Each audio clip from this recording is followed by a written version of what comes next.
through choreographed dance, music combining Western and Chinese instruments, and dynamic 3D backdrop. Come and see it once in your lifetime. Tickets at shenyun.com/FL.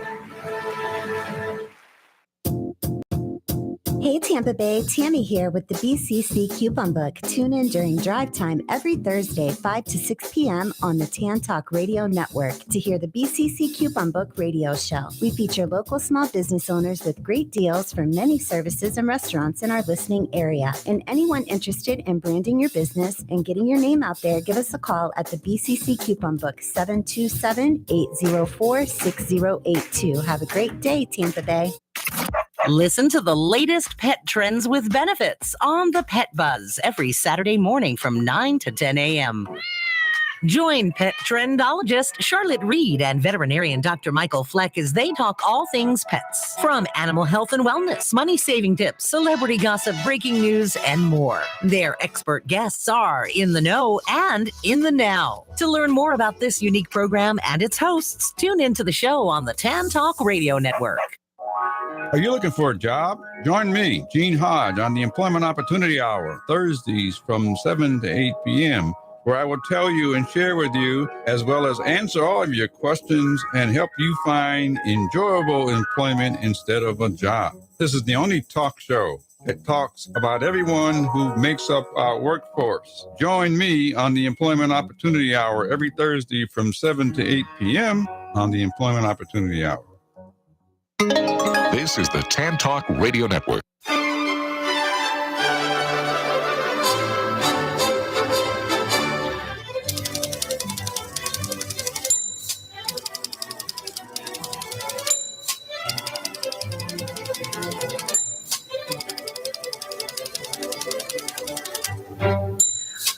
Hi, this is Patsy with a Z. Welcome to Joy on Paper, a program for writers and those who dream of writing, and for everyone who wants to know the story behind the book. Coming to you from glorious Clearwater, Florida, where it's going to be 82 degrees today. I hate to rub this in, but I have a guest who I think is not going to feel 82 degrees today. And I am so happy to welcome back to Joy on Paper, Jerome Preisler. And the name of his book is Net Force, Moving Target. It is book 4 in this wonderful series, and I'm so happy that he's joining me today. But I want to announce that we might have an interruption. As all of my listeners know, Eugenia Lovett West is a favorite here on Joy on Paper. She's been an inspiration to many of the listeners because she just turned 100 years old. And 2 years ago, she wrote a book about cybercrime. She did the research, and she did a really wonderful mystery. So if she calls in, we're going to interrupt everything and put her on the line. But now I'm happy to welcome Jerome. Hi, how are you? Hi, Patsy. We've scratched 20 degrees here. So I only need, 62 to get up to where you are? Yeah. and 6 inches of fresh snow. Oh overnight. boy. Yeah, well, that's what happens, and it's you could have another one because I was born in March, on March 28th, and it was one of the biggest snowstorms ever in northern Michigan. So you might have yet more coming your way. I'm going to blow a secret here. I'm going to disclose something. Here, every now and then, Patsy and I touch base via email between times I'm on the show, and she'll always tell me about the manatee and the dolphin in her neck of the woods, and I'm looking at half-starved squirrels trying to get in for warmth. So this little. Our little banter goes on even off the air. Yeah, well, I'm just rubbing it a little bit. And we're so happy because we were freezing here. It went down to 44 degrees a few weeks ago, and I was frozen. Oh, wow. Awful. And so I was thinking of you. If I saw 44, I'd be running out my bathing suit. Well, I'm so happy that you're here today to talk about this new book. And, one thing, I'm going to stop right now. I just want to make sure, am I pronouncing your name correctly? You know, we've known each other quite a while. I'm not sure because I've had people with, pronouncing their names differently than I expect. So how do you pronounce your last name? Chrysler. Chrysler. Either one works for me. You're getting it right. Okay, it's Chrysler, because we have in the synagogue, we have like Levines, Levins, I'm like, okay. Yeah, but people figured all this stuff up as they went along anyway. Well, okay. So Jerome Chrysler. Yeah, so you've got it. You've got a wonderful book out today. Well, it was out on Tuesday, and so I wanted to wait 2 days to have you so I could have you for a longer time, because I know whenever you have a pub day, you're always busy with lots of interviews. But it's worth the wait, because I'm going to have you here for the entire hour to talk about the book. And it's just, for me, it was so exciting to get the book, and I love getting it in advance. So tell us about this latest book about, techno thrillers. I mean, they're out at the right time. Yeah, to be honest, I kind of resist that label because I think that I just really consider it a thriller. And as you know, you've read all the books, and I think that it's really kind of a cross genre series. And that really just reflects what I like to read. I read all sorts of books, and I think all of it just kind of goes into the blender. So I think NetForce as a whole, and maybe even this book more than any of the others, really kind of plays with the boundaries of different genres. And while I obviously know what there are certain foundations or underpinnings that I know are really part of being a series that was co-created by Tom Clancy, and I know what marks I have to hit, and I kind of understand. I well understand the framework of that. I think that in this book again, it really moves into some different and interesting areas that I didn't expect. There was one author who was kind enough to say, compare it a little bit to Blade Runner, which I thought was interesting because I hadn't thought of it. But then I thought, yeah, actually, it's kind of neat because there are elements of that in there.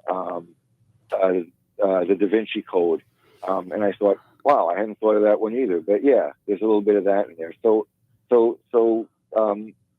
Moving Target is a lot of things. And mostly it's just an absolutely fun read, very exciting, lots of action. And of course it starts off in, one of our favorite cities, Paris. So, yeah. So there's so much that you've worked with there.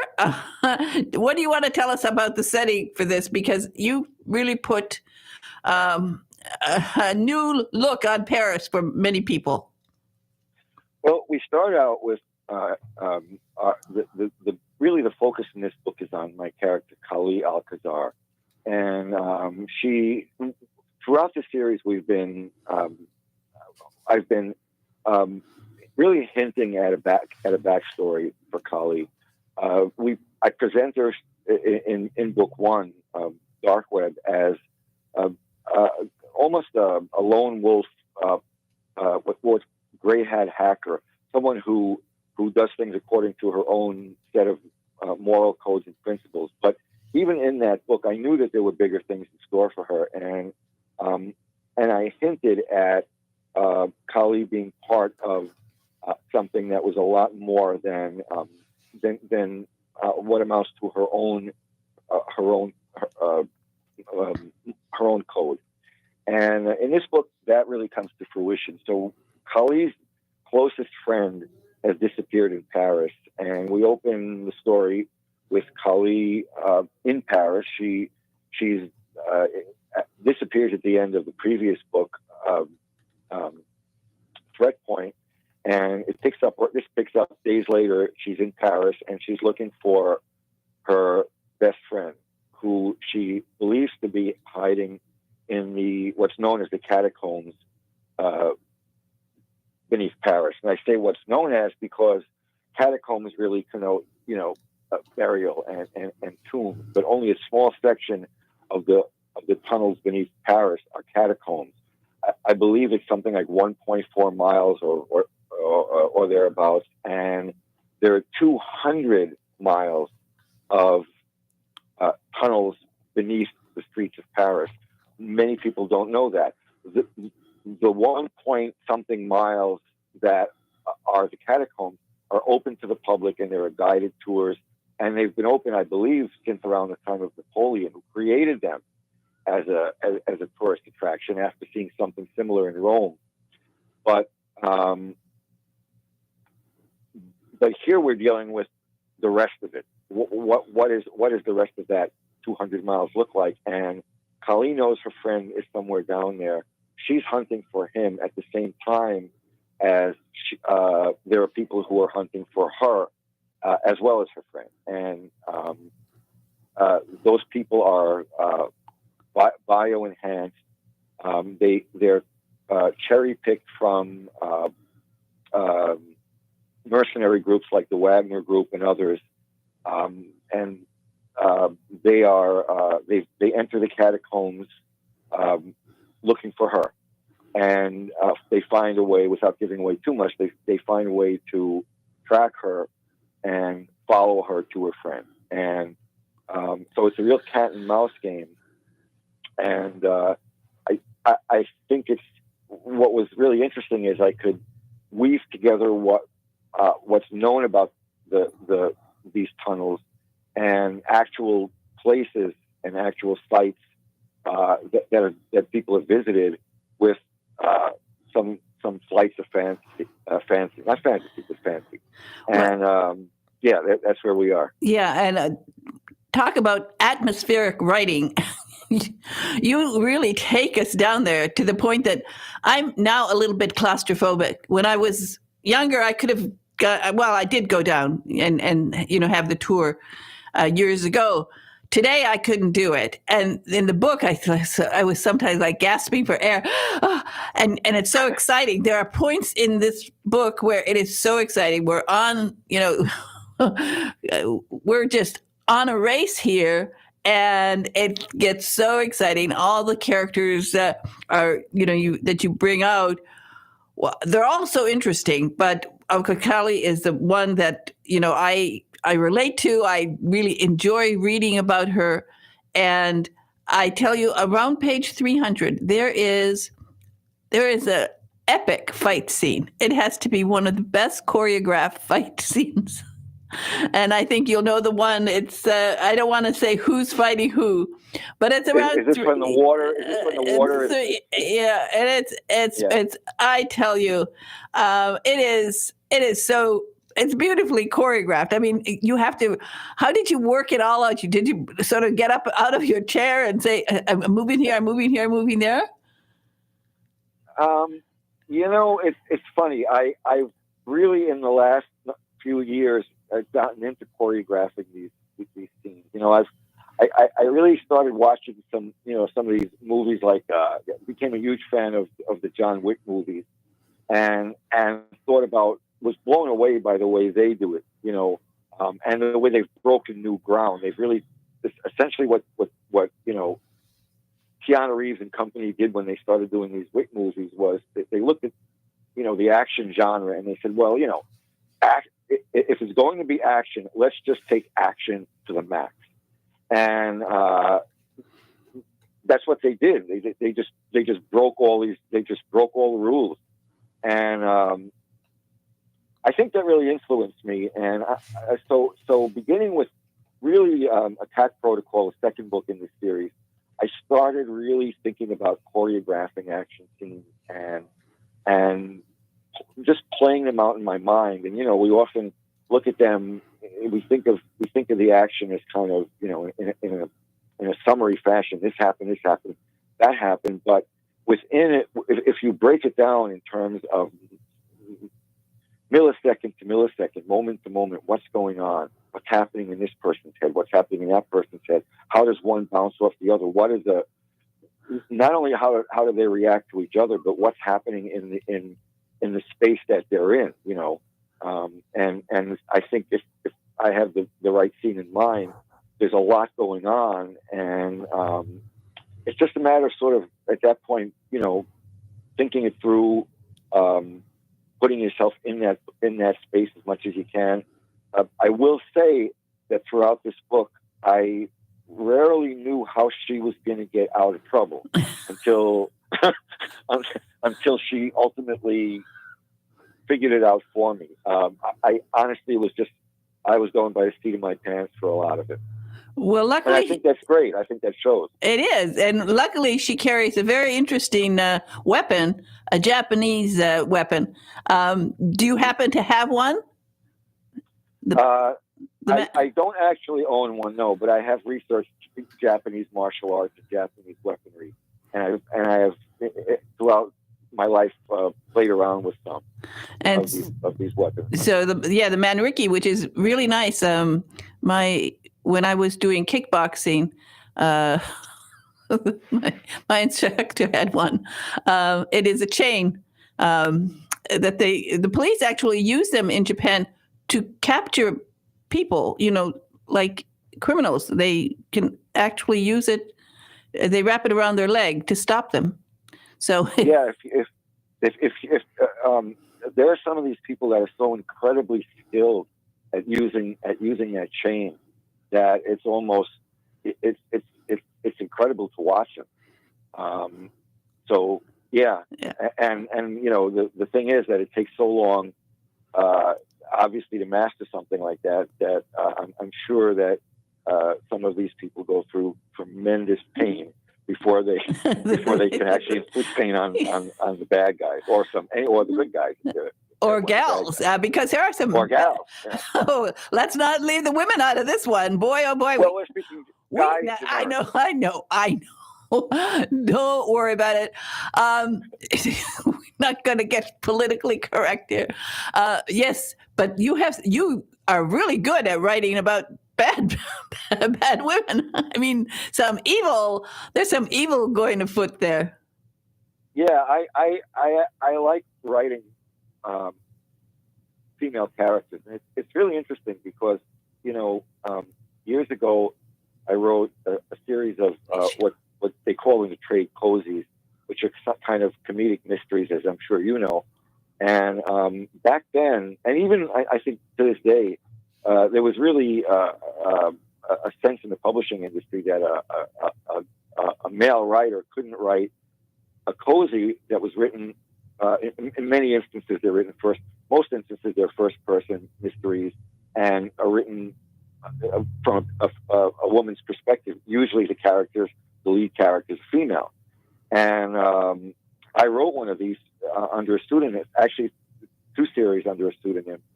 And I never saw. I mean, people are people, and hopefully, we all know members of the opposite sex. And I never saw a problem with it, but so for me, it's really easy to kind of write from and interesting to write from a female point of view, and also I just like badass women.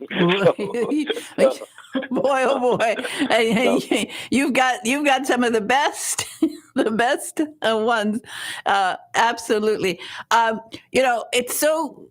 For me, it's so thrilling when I read these, and I get so excited. And with this scene, and there are a couple other scenes where it's like, I see it as a movie in my head, but when I get to the scene, I actually, this scene, because it was so intense, I mean, really intense. And it kept going. And at one point, I'm closing my eyes, like, I don't want to see it. Then I have to open my eyes. I'm saying, I'm reading a book, for goodness sakes. That's how intense it was. One thing about my actual writing of this story, I wrote it. Actually, my father had just passed away right or passed away just after I started writing the book. That coincided with the big Omicron wave, and in fact, when he was hospitalized in his last days, the visiting protocols were changing by the day. So, and I was alone with him in that in his final hours. And they were pretty difficult. I was in New York. I came back to Maine, and it was December, middle of the winter. So here we were all in. I was kind of in double or triple isolation and dealing with all of this, and knowing I had a book to write. So I think that Kali's journey through those catacombs or tunnels beneath Paris, I don't want to get too heavy about it, but for me they were they were a kind of metaphor. I use I know you picked up. I have all these little references to T.S. Eliot in the book, and some of them are playful, and some of them are kind of really bouncing off his poem *The Wasteland*, and that anyone who's read that, and to me it's one of the greatest poems of the 20th century. That really is kind of describes the fractured nature of what I was going through and what I think the world was and is going through. Again, I don't want to get too heavy-handed, but all of these things really seeped into me, and I think that when writing about Kali, there was that sense throughout the whole what was propelling her through all of this was friendship, the love of a friend. That's really what was driving her, and that was what was going to get her through. And I think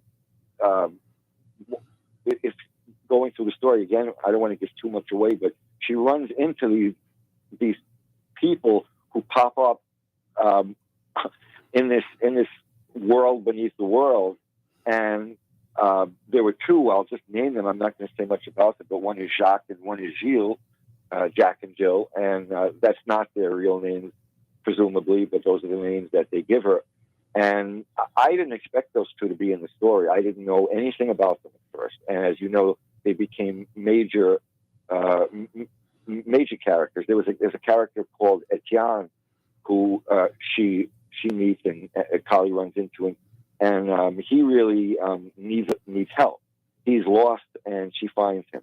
Yeah. And again, I'm not going to give much more away, but that all of that, the kind of people pulling together in these dark circumstances, that the need for friendship to get through.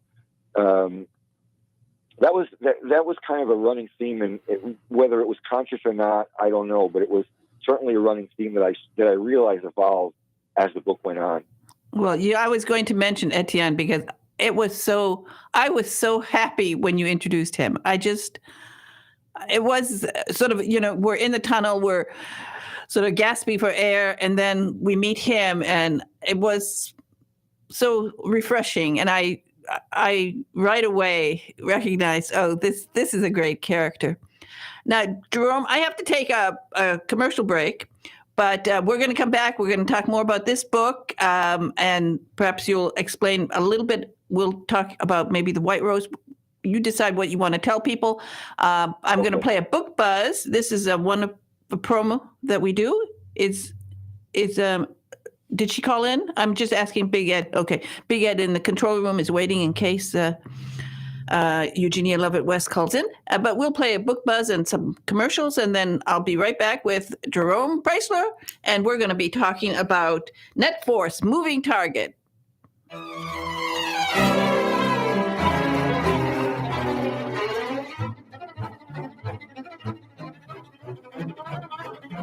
Hey everyone, it's Devon Miller, author and illustrator of the Mr. Tickety Talk Clock children's book series, reporting for Joy on Paper with the latest on Children's Book Buzz. A lively celebration of friendship and music is here for readers to enjoy. The Animal Song, written and illustrated by John T. Howley, is here. A crocodile, a big brown bear, and a weasel form a traveling band and play for the other animals in the woods. But when winter comes, the animals in the woods head to bed, leaving the traveling band to find a new audience to hear their sound. Jaunty first sketched the main characters back in 2019. While waiting to hear if his story would get published, he made models of the characters from the story to calm his nerves. Having a lot of fun making them, the book eventually got published. While being a story, the animal song is also, well, a song, with original music composed by the author and illustrator himself, Jaunty Howley. Perhaps when you read the animal song, maybe you'll also sing along. This is Devon Miller reporting for Joy on Paper. For more book buzz involving children's books and authors, head on over to radio-joyonpaper.com and click on Devon Miller's Book Buzzes. I think it's about time that I buzz out now.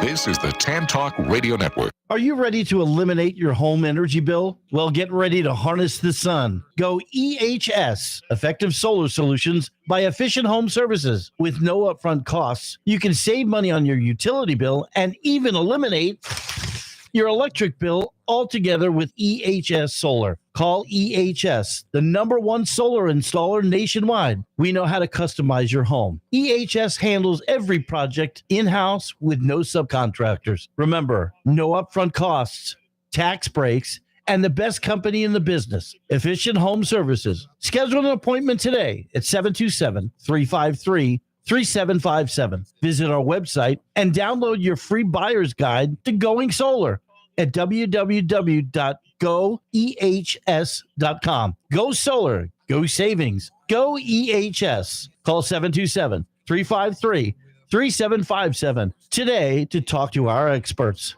Are you an author, an artist, an inventor? Then you need to protect your valuable intellectual property. You need Larson & Larson. We have the experience and knowledge to help you with all of your legal needs, from processing trademark, copyright, or patent applications to negotiating licensing agreements and handling litigation. The attorneys at Larson & Larson in Largo, Florida can help protect you. Call us today for a no-cost consultation at 727-546-0660 or visit our website at larsonpatentlaw.com.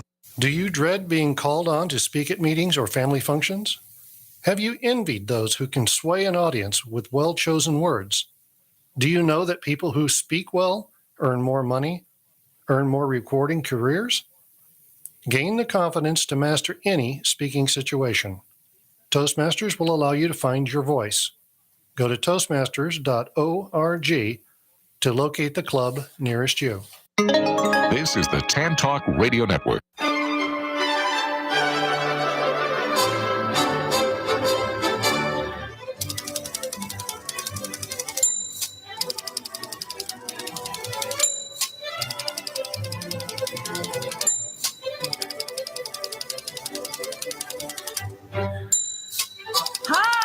This is Patsy with a Z, and I am back with my guest, Jerome Preisler, and we are talking about his new book, Net Force, Moving Target, and we're also going to be talking about some of his other books. But during the break, I had a message. So, Jerome, are you there? Yes. Okay, great. Eugenia Lovett West sent me a text, and she's not going to be able to call in. She had an appointment this morning, and she's not back yet. But she's wants me to tell all my listeners how much she appreciates hearing from them and all of their best wishes that they've been sending her, because she is such a wonderful, wonderful woman. As I said, she just turned 100 last week. Happy 100th, Eugenia. She is really an amazing person. I love her. We talked the other day about... This is so wonderful when you're that age and she can talk about D-Day like it was yesterday. She remembers all the details. She remembers everything. And as I mentioned to you, a few years ago, what happened is a friend of hers was a victim of identity theft. And she had never really thought about that. And, her friend was quite senior and she was really angry about it. And she decided she writes mystery stories. She has a series, and she also writes historical books about the Revolutionary War. But she was so upset about the cybercrime that she decided to do research. She did research, and she wrote a mystery called Firewall about cybercrime. Mm-hmm. And isn't it fantastic when you're 98 years Amazing. old and you're doing that kind of research, and then you publish a book, and it's a really fine book. So, wow, that's a wonderful thing about being a writer. You can keep going and going and going. Mm-hmm. That's right.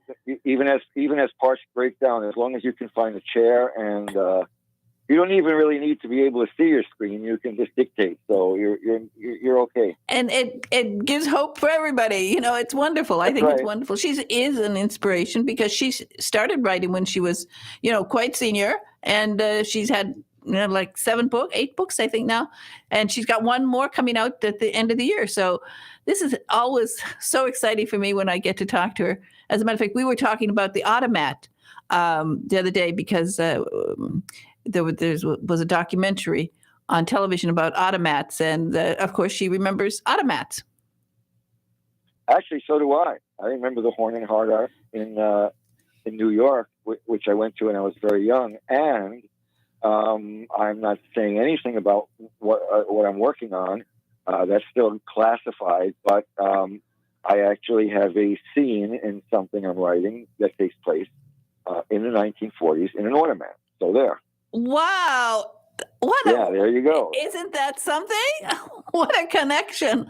I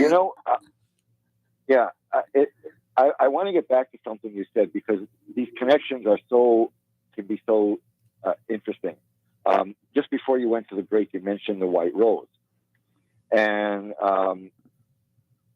Moving Target was originally supposed to come out around Christmas, but I was given, through the good grace of my publisher, an extra couple of months to finish the book. And we changed the pub date to February 21st. February 22nd, which was yesterday, was the sad anniversary, the tragic anniversary of the execution of Sophie Magdalena Scholl and her brother Hans, who founded the White Rose. The White Rose is a group that you just mentioned, and I thought, wow, it blew me away when I realized I had not remembered the date that they were killed.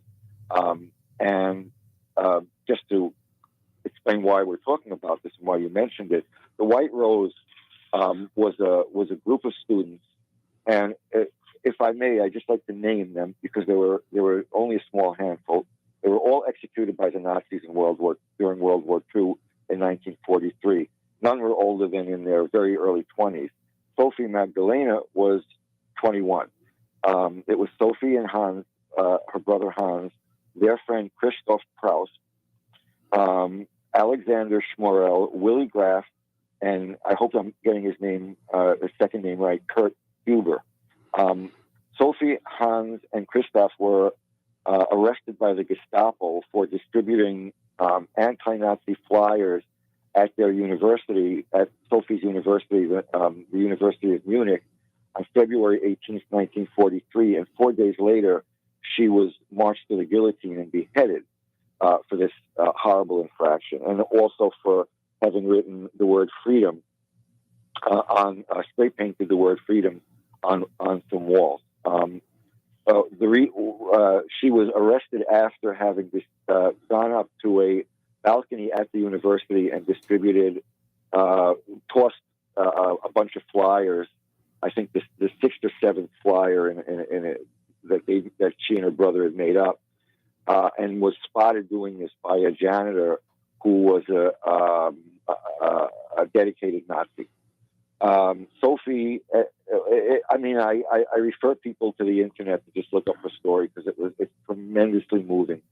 And the way it ties into Moving Target is that beginning with the prequel for the whole series, which is a novella called Eye of the Drone, I connect Kali, our heroine, to a group called the White Rose, and which was the name of the group that Sophie and her brother started. and it's in fact there is a connection that goes through all these 80 years from 1943 to actually slightly in our future, which is when NetForce takes place, and there's this very powerful connection to Kali that finally becomes that I finally explain and is fleshed out in the current book. So I'm glad you brought that up, because that to me has been a really important thread, and I was just blown away by the fact that the book came out at again almost 80 years to the day after Sophie's. Well, I thought you had deliberately done it. I thought you had selected that date for the release deliberately. No. Isn't that incredible? It's just wild. That is. It's one of these strange golden threads that run through everything. Because I've actually been to the Geschwister Schulplatz, which is in Munich University. I've been there to where. Wow. I used to have a store. How did it feel to be there? Actually being there? I cried. Yeah. I cried a lot. I cried a lot of times when I was in Germany, but I actually owned a shop in Munich, so I was there quite often. And you can relate to some of the other stuff in the book as well. Oh yes, very much. A shop in Munich there too. Yes, interesting. Yeah. Wow. So it was one of my confectionery. I owned a franchise of confectionery stores that I owned, and I had one in Munich, and so I was there quite often. So and I was at the Platz where and when you think about it, and you sort of just casually mentioned she was guillotined. Most people don't realize that the Nazis had, I think, 20 or 30 of these guillotines, and they were using them all the time. I think they beheaded as many people as occurred in the French Revolution. Mm-hmm. That's accurate. In fact, the place where she was held was I forget what it was converted from, but it was it was made into a prison. And that's where they guillotined people, and there's a whole graveyard there of people who were just executed by the Nazis for absolutely ridiculous reasons in many instances. The judge who sentenced her, and again it was a kangaroo court, and he was this guy who wore red robes and made a whole show out of it, and she was 21 years old and was unyielding. She her final words, I wish I had them in front of me, but her final words were just full of courage. Yeah. Well, so the connection and connecting this to your story, the White Rose, and your story, and how it's sort of all connecting here with Kali, and it's fascinating how you've done it. It's a complicated story. It's a big story, and you write about I think you write about this is a 1 year of it's not easy. It's like what Nathaniel Hawthorne says: easy reading is damn hard writing. Yeah, it's what I tried to do with this series is really do a lot of world building, and I very deliberately I had it. I conceived it the first 4 books as being a single arc, and what I said to you a few minutes ago is very accurate. That when I write the book, I don't know how I'm going to get my characters out of whatever fixtures I get them into, and it's just I figure if I'm surprised, then it's going to surprise the reader. But I do have a master plan, and that changes. That will, it's very dynamic, but I have one, and so it is a big kind of complicated world, and I start out with Dark Web, again the first novel, where it looks a lot more like our world. It's a lot of the stuff that exists around the edges that I know are there. I only hint at in the first book. But when we get to this book, I really was looking toward a second arc, and so everything kind of explodes here. And I think we don't have time to talk about it now, but there's a lot of interesting stuff with AI that, again, to use your term, the golden thread. The book comes out, and no sooner, I think the same day it came out or the day before, I'm reading the Times, and I don't know if you've read this conversation between this New York Times tech writer and Sydney, which is the AI that's been developed by Microsoft. Yes. Did you read that? Yes. And it, to kind of, I don't want to leave listeners in the dark, and this is a big topic of conversation, but essentially this writer sits down to kind of just have a conversation with this AI that's been developed by Microsoft as a huge component of its search engine. And over the course of 2 hours, the conversation takes a really dark turn that was so unsettling to the guy who wrote it, who wrote the piece, that he couldn't sleep that night. And if you read the article, and it's in the Times, he's got a link to the full transcript of their conversation, and you can see where it really just veers off into the abyss. And at times, he's trying to pull back. He's trying to pull this very weird AI back to like what it's supposed to be, which is, he's asking it, well, if I want to buy a lawnmower, what would be my best option? And it'll say things like, it'll give him the options, but then it'll circle back to, do you realize I love you? Well, I'm paraphrasing, but it's a very, very, very disturbing thing. It is. It's weird and disturbing and frightening. It really is. And that was something that I've been, I've actually been reading a lot about and working into the series. And again, some of it comes to fruition in this book. And really, I'm only even scratching the surface of what, where it would go. But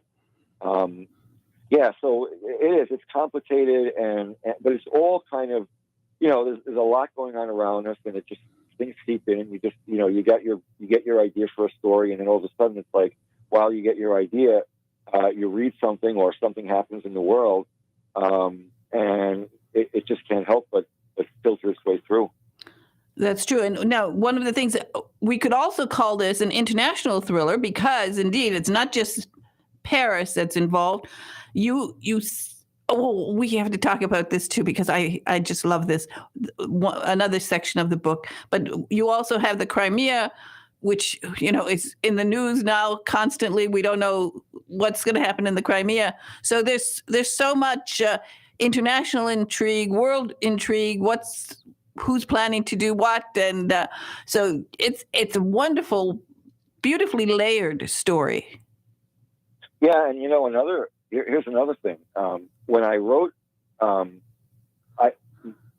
part of the story that takes place in Crimea, I had actually set that up at the end of the previous book, and this was long before the current Russian invasion.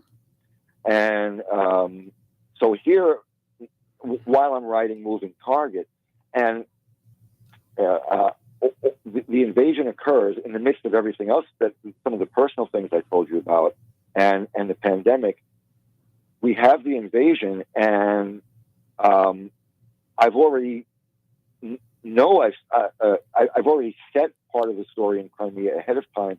So I'm actually writing about certain things, or rather integrating things that are happening in real time into the book as I write them. Which is to say,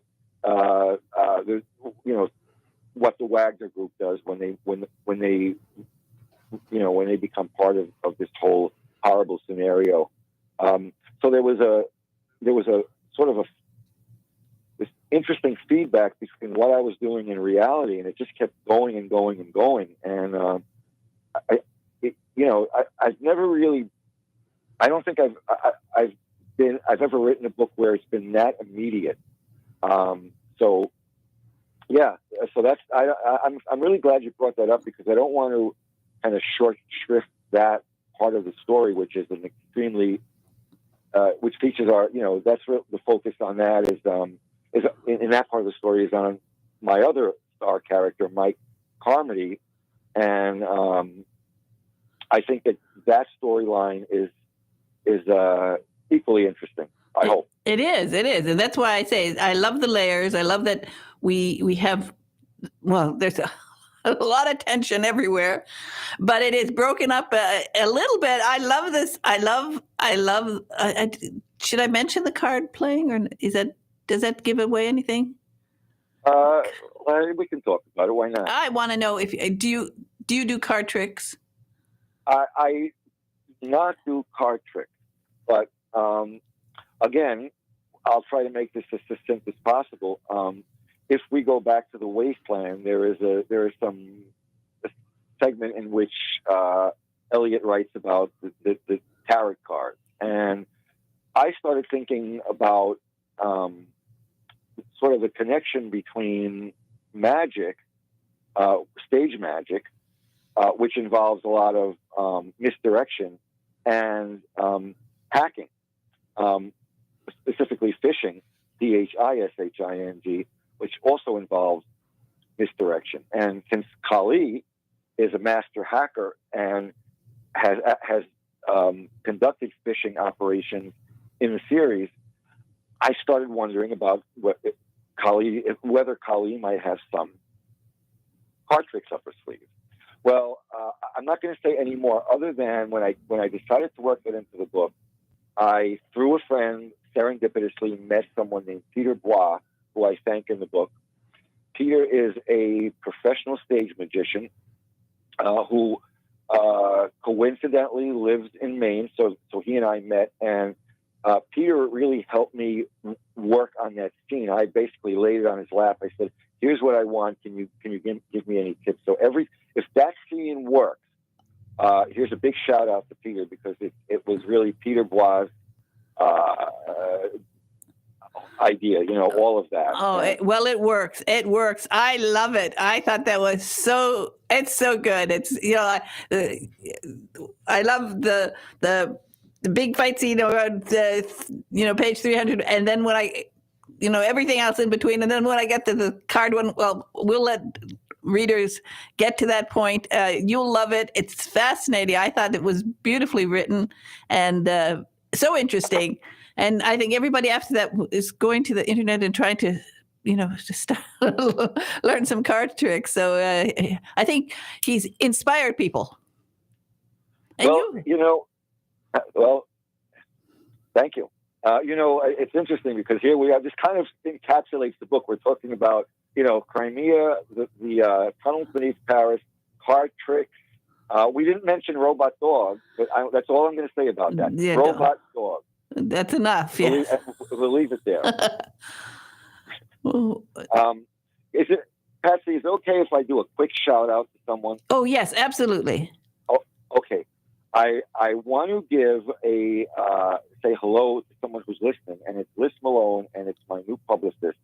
And you've had an exchange or two with her, and she says hello. And the reason I'm mentioning this, besides the fact that she's just a great human being, is that she has really turned around, I think, my writing career in a million different ways, and has helped me understand or helped me really navigate what is an emerging and difficult landscape for all writers. And since this show is about writers, I think it's important for writers to at some point for us to discuss what it really takes to break through the noise these days, because it's getting increasingly difficult. And so that I just wanted to say hi to Liz and thank her. Okay, publicly. Absolutely. And I think is Steve Hartov with her too? Yes, in fact, that's how I met her. Steve and I, again, here we go. Steve and I met online. Turns out we're with the same publisher. We have the same editor, which I didn't know, he didn't know. we have all these other connections, agents, editors, blah, blah, blah. And it turns out that both our mothers came from Austria during the Holocaust. So there. And the golden thread that connects us is that we're all interested in the same type of books. I loved Stephen, The Last of the Seven. And of course, an amazing book. An amazing book. And so it's wonderful. I am so glad that I didn't speak to you on Pub Day because I wouldn't have had enough time. But this way I've had plenty of time. Well, not enough time, actually. I wish the program was 2 hours. I'd keep you another hour. I feel like we're just getting started. I'm just getting warmed up here. I'll just keep talking off the air. I know. It sounds good to me because it's just, just so happy that we had this opportunity to spend a whole hour today and talk about this book. Everybody, it's just a wonderful read. And especially for all of you people who are going to be stuck in the snow, because I understand there's a bad weather heading to everybody up north. This is a perfect book. It's already here, Patsy.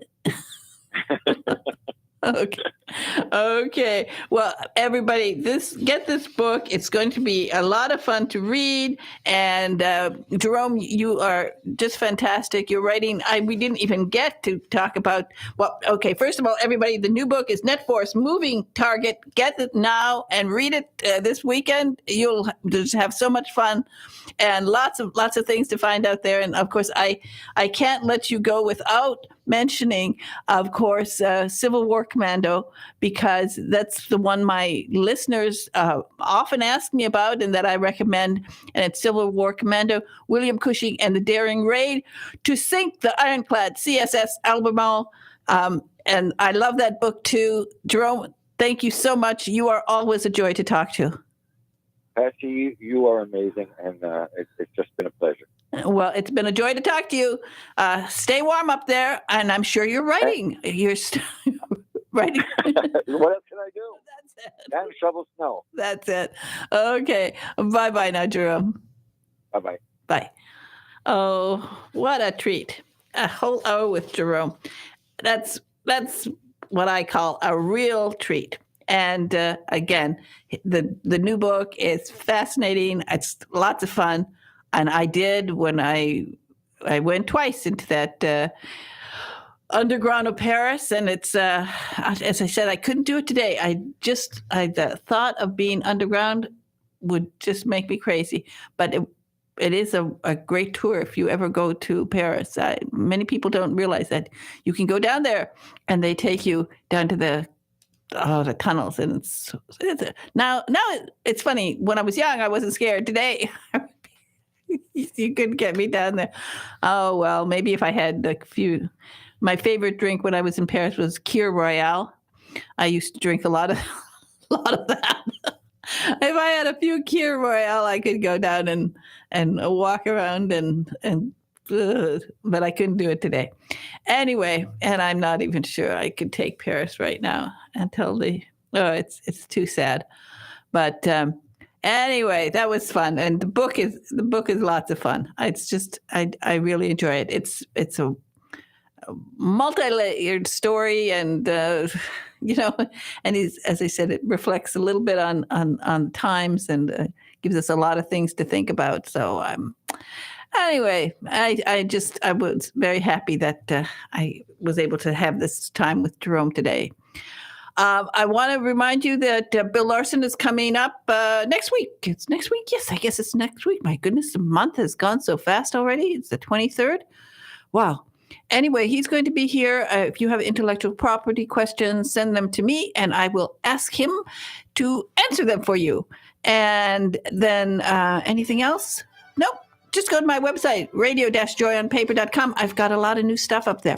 Anyway, remember what I always tell you. One of the joys of life is to see your words on paper or to hear them spoken in an audible book. Or if you're very, very lucky to hear those magic words, lights, camera, action, and your book will be turned into a major motion picture, a streaming video, or perhaps a series on the Hallmark Channel like I am hoping for Carol J. Perry. And, well, this week I want Witch City Mysteries because book number 13 is pretty darn good, I can tell you. My sister won't let me read it. She's got it. But I will read it. Anyway, everybody have a wonderful, wonderful time this weekend, and say something nice to somebody. I will say something nice to Big Ed in the control room. Big Ed, thank you so much. And thank you for everything you do. And have a wonderful weekend, everybody. Bye-bye now.